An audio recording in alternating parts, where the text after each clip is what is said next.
अगले दिन हम आपको एक बहुत बड़ा विश्लेषण, एक बहुत बड़ी इन्वेस्टिगेशन दिखाना चाहते हैं। क्या आप जानते हैं कि आजाद भारत की सबसे बड़ी मिस्ट्री यानी रहस्य क्या है? वो है नेताजी सुभाष चंद्र बोस की मृत्यु का रहस्य। इतिहासकारों के मुताबिक वर्ष 1945 में नेताजी का विमान क्रैश हुआ था और ये जगह है ताइवान में। हमने ताइवान की सबसे पुरानी लाइब्रेरी में से वो तमाम दस्तावेज आज आपके लिए निकाले हैं जिनमें नेताजी के विमान क्रैश से लेकर उन्हें किस अस्पताल में भर्ती किया गया, उस समय उनकी स्थिति कैसी थी, किस डॉक्टर ने उनका इलाज किया था और कहां पर उनका अंतिम संस्कार किया गया, ये सब कुछ लिखा हुआ है। नेताजी सुभाष चंद्र बोस की मृत्यु पर यह किसी भी मीडिया संस्थान द्वारा की गई अब तक की सबसे बड़ी इन्वेस्टिगेशन रिपोर्ट है, जिससे आपको पता चलेगा कि उनकी मृत्यु से जुड़ी कितनी सारी तमाम बातें आप सबसे छुपाई गई हैं। क्या आप जानते हैं कि नेताजी सुभाष चंद्र बोस की मृत्यु के समय उनके विमान में सवार उनके सहयोगी कर्नल हबीबुर रहमान बाद में पाकिस्तान जाकर मोहम्मद अली जिन्ना के सबसे करीबी सलाहकार बन गए थे? और क्या आपको पता है कि नेताजी के विमान क्रैश की ऐसी ही खबर वर्ष 1942 में भी रेडियो पर प्रसारित हो चुकी थी? इससे पहले आपको यह जानना होगा कि नेताजी सुभाष चंद्र बोस के आखिरी 48 घंटों में क्या हुआ था, यानी उनकी जो आखिरी यात्रा थी वो क्या थी। नेताजी सुभाष चंद्र बोस उस समय अपने सहयोगियों के साथ थाईलैंड के बैंकॉक में थे और 17 अगस्त 1945 को वो बैंकॉक से साइगॉन के लिए रवाना हुए। यहां से आप देख पाएंगे 17 अगस्त 1945 बैंकॉक से रवाना हुए साइगॉन के लिए, थाईलैंड से रवाना हुए हैं वियतनाम के लिए।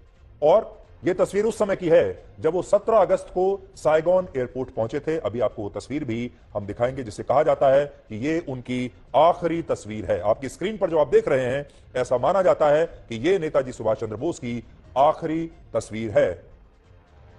वर्ष 1945 में साइगॉन एयरपोर्ट पर जब वो लैंड कर रहे थे, ये तब की तस्वीर है। आप देख सकते हैं कि विमान से उतरते हुए उनकी ये तस्वीर है। साइगॉन में जब उनके लिए किसी यात्री विमान का इंतजाम नहीं हो पाया तो उन्हें यह बताया गया कि अब उन्हें एक बॉम्बर प्लेन में सफर करना होगा, यानी एक मिलिट्री प्लेन में, एक फाइटर प्लेन में सफर करना होगा। और इस विमान में भी उनके साथ उनका कोई सहयोगी जा नहीं पाएगा, उन्हें अकेले जाना पड़ेगा क्योंकि ये एक बॉम्बर प्लेन था। क्योंकि विमान में उनके लिए सिर्फ एक ही सीट सुरक्षित थी, लेकिन नेताजी सुभाष चंद्र बोस ने आग्रह किया कि किसी भी तरह एक और सीट का प्रबंध किया जाए, क्योंकि वो अपने साथ आजाद हिंद फौज के कर्नल हबीबुर रहमान को लेकर जाना चाहते थे। और तब नेताजी की यह बात मान ली गई। बड़ी बात यह है कि इस विमान में एक पायलट और को पायलट के अलावा क्रू के तौर पर 4 वायु सैनिक ही सफर कर सकते थे, यानी 4 वायु सैनिक हो गए और एक पायलट और एक को पायलट। सिर्फ 6 लोग इस बॉम्बर प्लेन में सफर कर सकते थे। आप जानते हैं जो मिलिट्री प्लेन होते हैं, बॉम्बर प्लेन होते हैं, वो छोटे प्लेन होते हैं।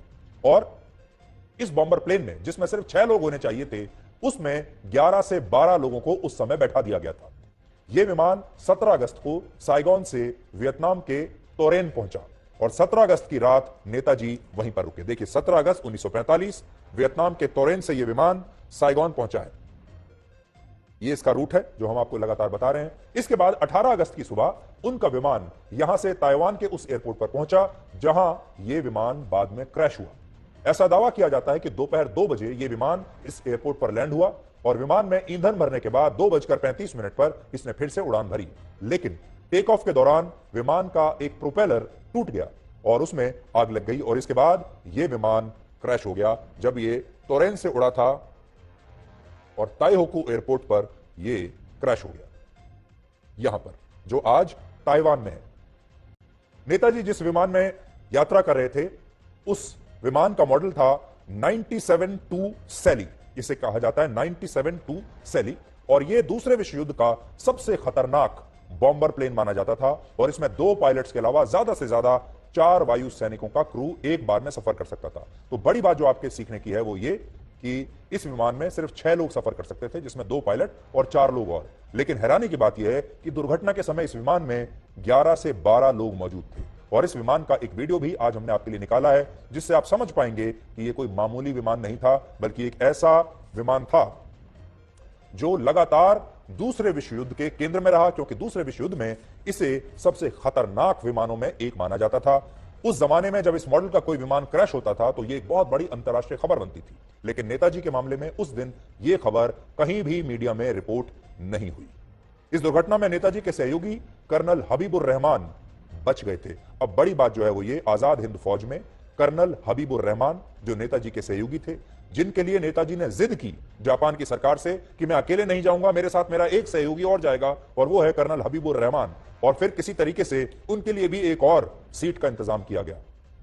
ये कर्नल हबीबुर रहमान इस विमान दुर्घटना में बच गए थे और उन्होंने बाद में अलग अलग जांच कमेटियों को दिए अपने बयान में कहा कि नेताजी इस विमान में जहां पर बैठे हुए थे, उनके ठीक ऊपर पेट्रोल की एक जेरी कैन रखी हुई थी और दुर्घटना के बाद इस कैन से सारा पेट्रोल नेताजी के ऊपर आकर गिर गया।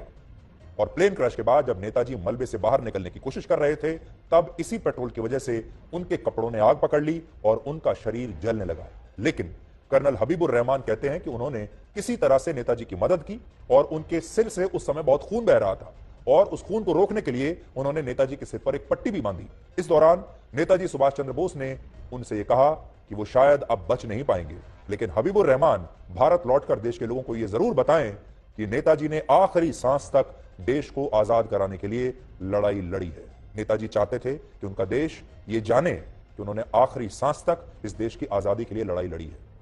कर्नल हबीबुर रहमान अपने बयान में यह भी कहते हैं कि इसके बाद नेताजी सुभाष चंद्र बोस को जख्मी हालत में ताइवान के एक मिलिट्री हॉस्पिटल में ले जाया गया, जहां 18 अगस्त 1945 को ही इलाज के दौरान उनकी मृत्यु हो गई।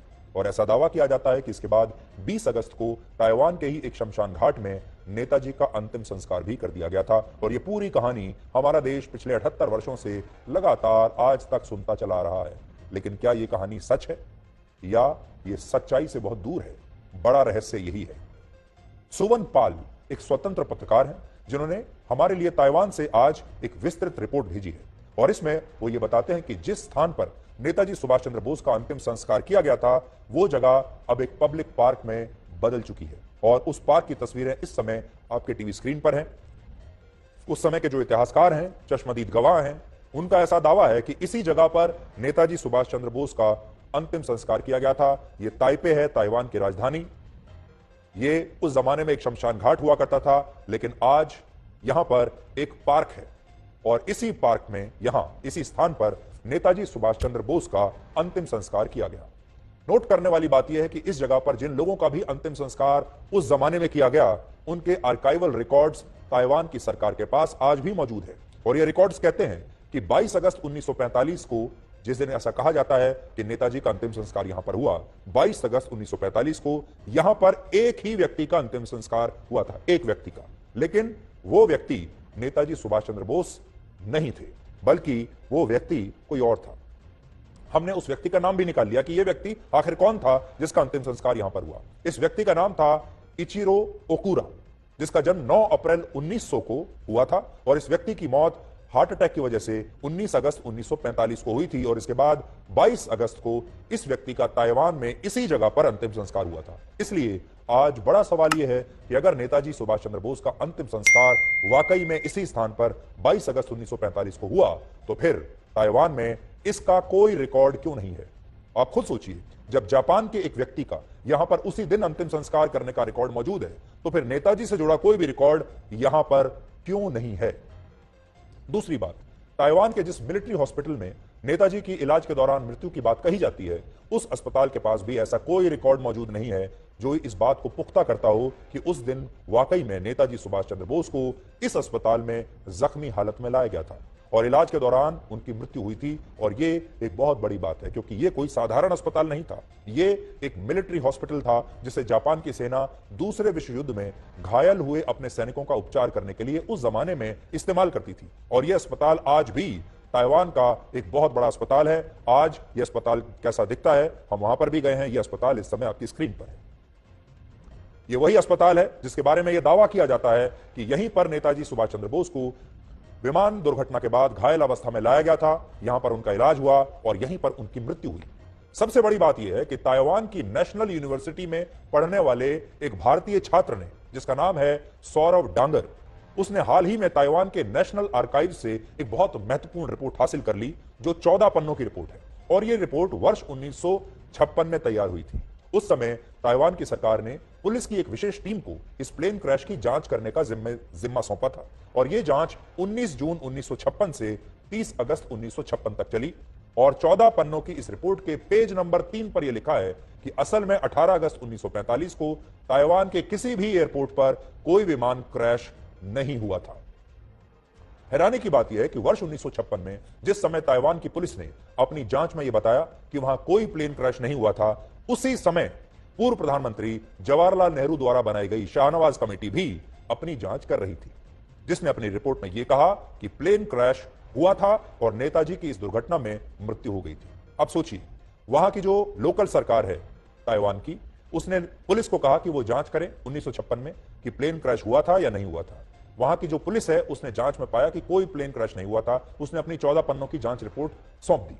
उसी जमाने में हमारे देश में भी एक जांच कमेटी बनाई जाती है जो कहती है कि प्लेन क्रैश हुआ था। ऐसा लगता है कि हमारी जांच कमेटी और उस समय जो जांच वहां चल रही थी ताइवान में, उन दोनों ने आपस में कोई बात नहीं की, और ना ही जांच करने वाले लोगों ने जो हमारे देश में थे उन्होंने ताइवान की इस जांच एजेंसी से कोई बात करने की, कोई जानकारी लेने की कोशिश की। अब आप समझ सकते हैं कि किस तरह की जांच हमारे देश में हुई होगी। जबकि हमें अपने रिसर्च के दौरान यह पता चला कि शाहनवाज कमेटी ने भारत, जापान, थाईलैंड और वियतनाम जाकर इस पूरे मामले की जांच की, लेकिन यह कमेटी ताइवान नहीं गई। ताइवान गई ही नहीं। सोचिए, जहां यह प्लेन क्रैश हुआ वहां हमारी जांच कमेटी नहीं गई। जिस अस्पताल में कहा जाता है कि नेताजी को ले जाया गया, वहां हमारी जांच कमेटी नहीं गई, और जहां यह कहा जाता है कि उनका अंतिम संस्कार किया गया जिस स्थान पर, वहां पर भी हमारी जांच कमेटी नहीं गई। लेकिन हम गए, हमारी टीम वहां पर गई है, और आज उनकी 126वीं जयंती पर हमारी उनके प्रति यही श्रद्धांजलि है कि हम ये सारी इन्वेस्टिगेशन आज आप सबको सौंप रहे हैं। अब सोचिए, ये हमारी जो जांच समिति है ये वहां नहीं गई, और एक तरफ 1956 में ताइवान की पुलिस कहती है कि वहां पर कोई विमान दुर्घटना हुई ही नहीं, और दूसरी तरफ नेताजी की मृत्यु की जांच करने वाली हमारे देश की जांच कमेटी कहती है कि यह प्लेन क्रैश वाकई में हुआ था, जबकि यह कमेटी ताइवान में ग्राउंड जीरो पर गई ही नहीं। इससे भी बड़ी बात यह है कि यह रिपोर्ट ताइवान में पढ़ने वाले एक भारतीय छात्र ने 10 मिनट में बड़ी आसानी से निकाल ली। लेकिन हमारे देश में 3 जांच आयोग बने, लेकिन वो इस रिपोर्ट को कभी भी हासिल नहीं कर पाए। या आप ये भी कह सकते हैं कि उन्होंने इस दिशा में कभी कोई गंभीर कोशिश की ही नहीं, और नेताजी सुभाष चंद्र बोस की मृत्यु को लेकर हमारे सामने कभी भी कोई ठोस जानकारी हमारी जांच कमीशंस ने आने ही नहीं दी।